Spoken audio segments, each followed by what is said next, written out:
So I invite you to find a comfortable position. Put all the laundry lists aside. Thoughts about the meeting.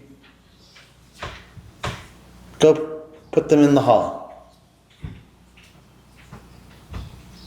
Thoughts about the state of the world. Leave them out on the steps. The door is open.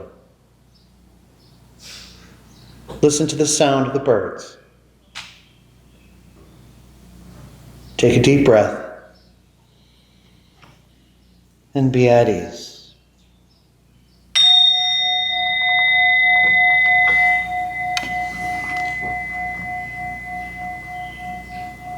Several weeks ago, we had a meditation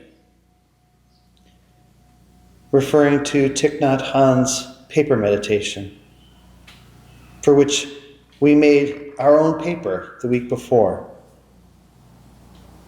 Thich Nhat Hanh said that a poet can see the cloud in a piece of paper.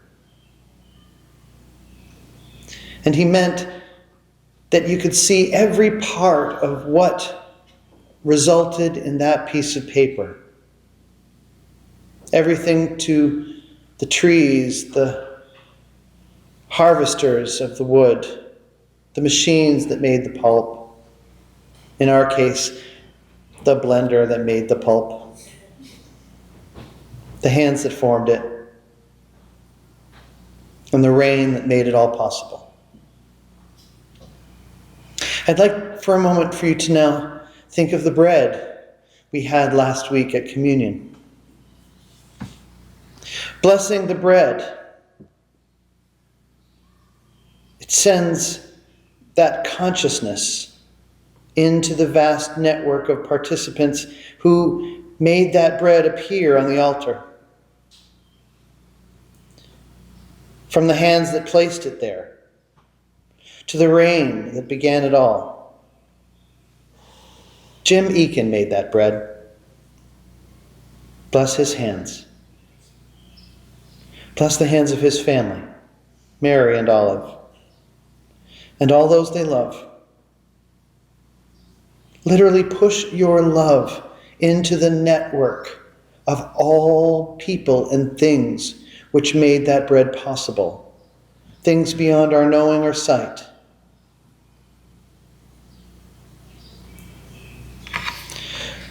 Put that love into the machines that harvested for it.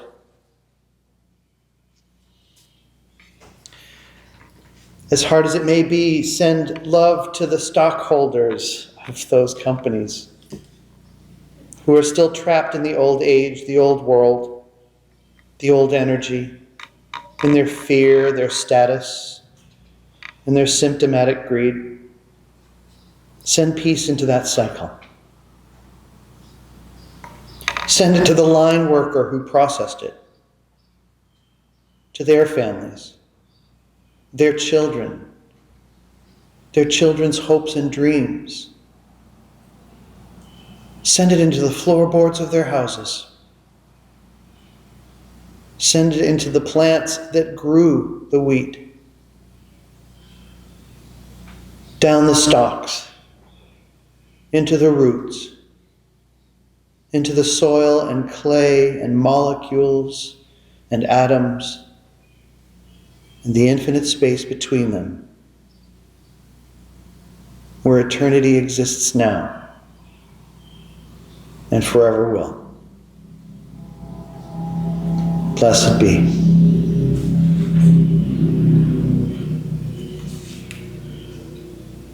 Feel that network emanating from your heart. Feel the web that connects all of those things, all into the loaf of bread we each had pieces of.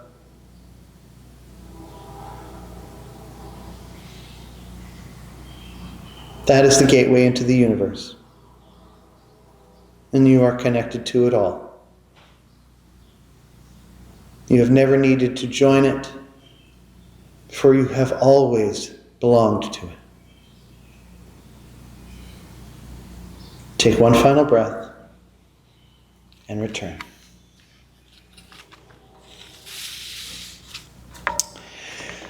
So today, on this gorgeous spring day, we celebrate the expansion of this little community, this community of seekers. Today is a day when people chose publicly, intentionally, to become voting members of this congregation. And our membership ceremony continues for a few more weeks, I'm happy to say. On paper, it sounds procedural. Names added, rights granted, responsibilities named. But spiritually, something far deeper happened. Today is about belonging. And fittingly, it arrives at the end of Eastertide. Did you know that we have been in Eastertide all this time? So Eastertide is a season that's 50 days long that follows Easter Sunday. Next Sunday is the last Sunday in Eastertide, called Pentecost, which many of us have probably heard the word Pentecost. It is the day that traditionally is observed as the day that Jesus arose into heaven, following the 50 days that he spent wandering around, teaching, spending time with his disciples, popping in and out of physical reality. But it's an unusual time.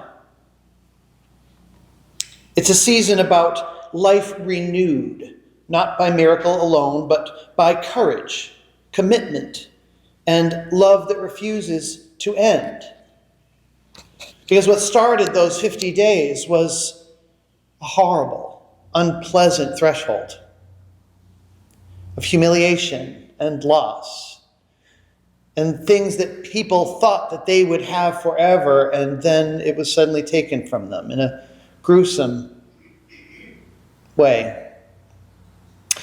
But for those of us in this tradition, Easter is not primarily a claim about divinity breaking the laws of nature. It's a story about what happens when love survives violence, when meaning persists after loss, when community carries forward a vision, a teaching, even after the teacher is gone. Eastertide is the long season of after. After grief, after fear, after certainty, when the question becomes not what do we believe, but how shall we live now? A threshold.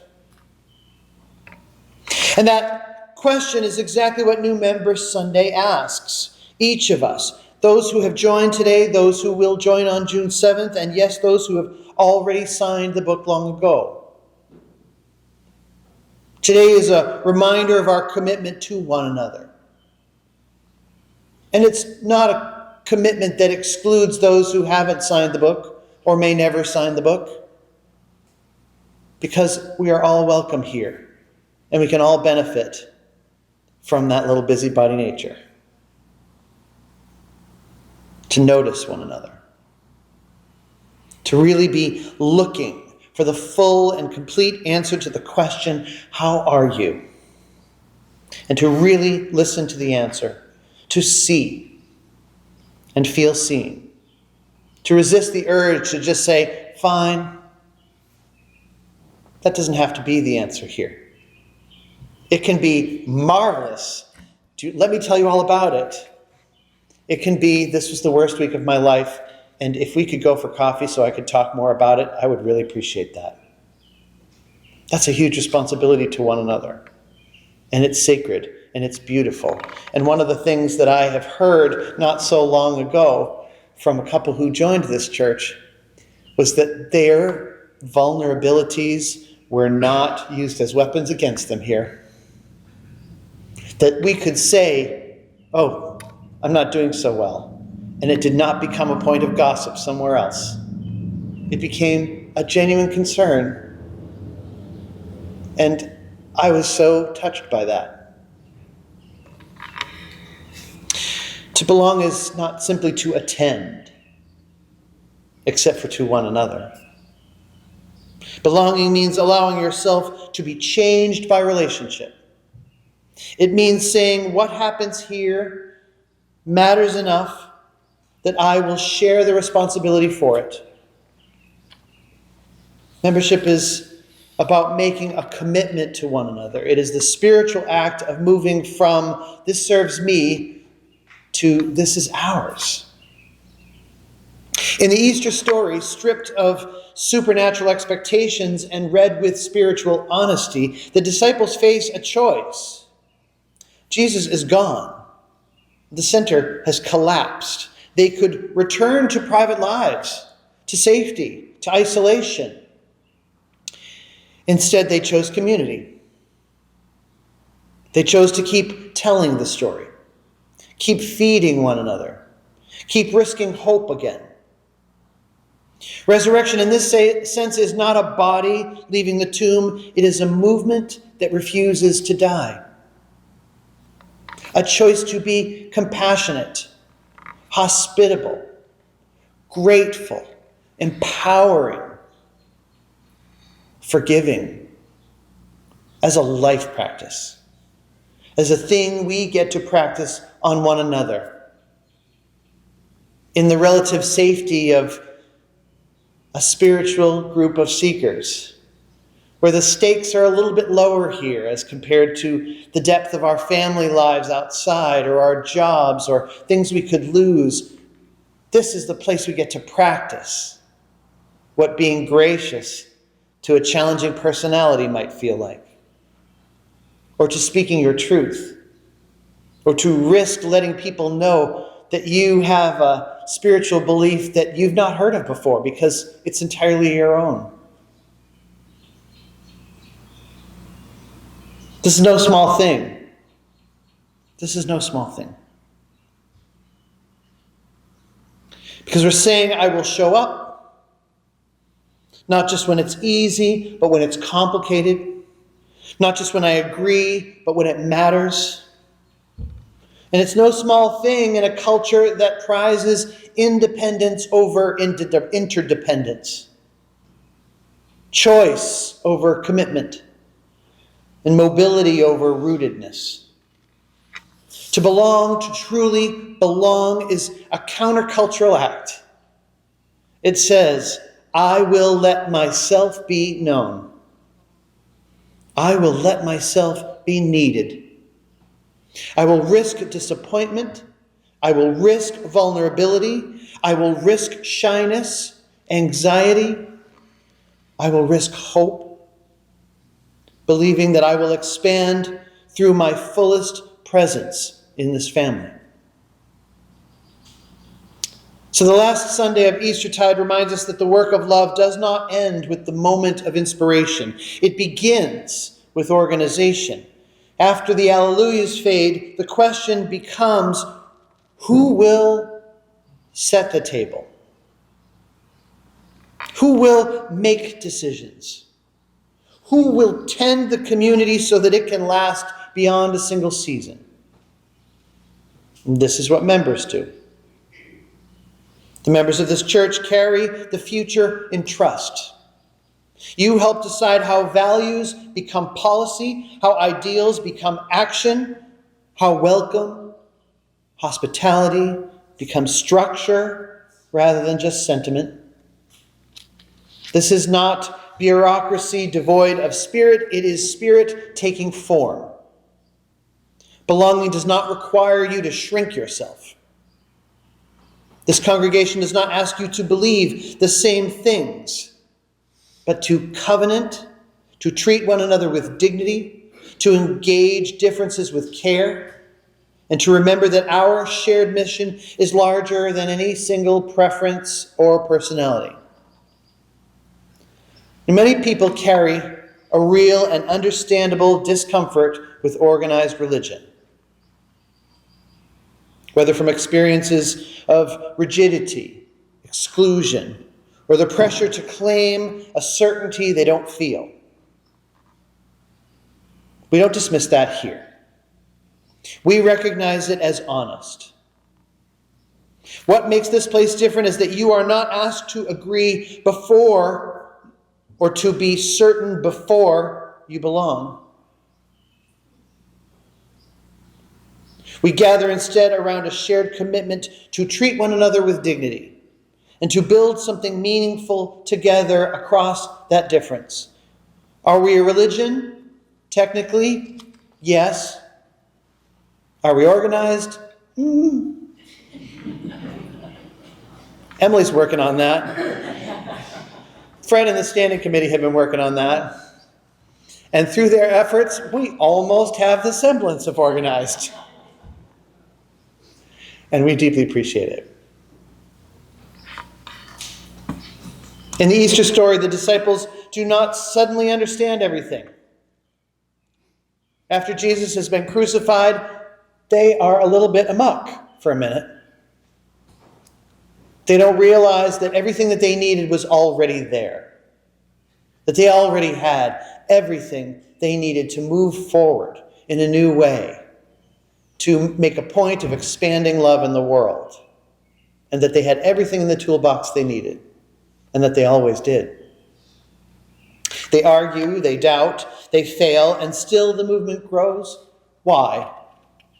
Because belonging proved stronger than fear. Stronger than the discomfort. Because community became the vessel for hope. So today we bless those who stepped into membership, and we bless those who intend to. Not as an ending, but as a beginning. We bless the courage it takes to say, this place, with all its beauty and all its imperfection and all of its temporarily peeling paint, is where I will invest my care, my ideas, my heart. And we bless ourselves together as we renew the promise that this congregation shall be a place where people can belong without pretending, grow without pressure, and act with love in a world that so desperately needs it. Please rise as you're able for our closing hymn, number 318.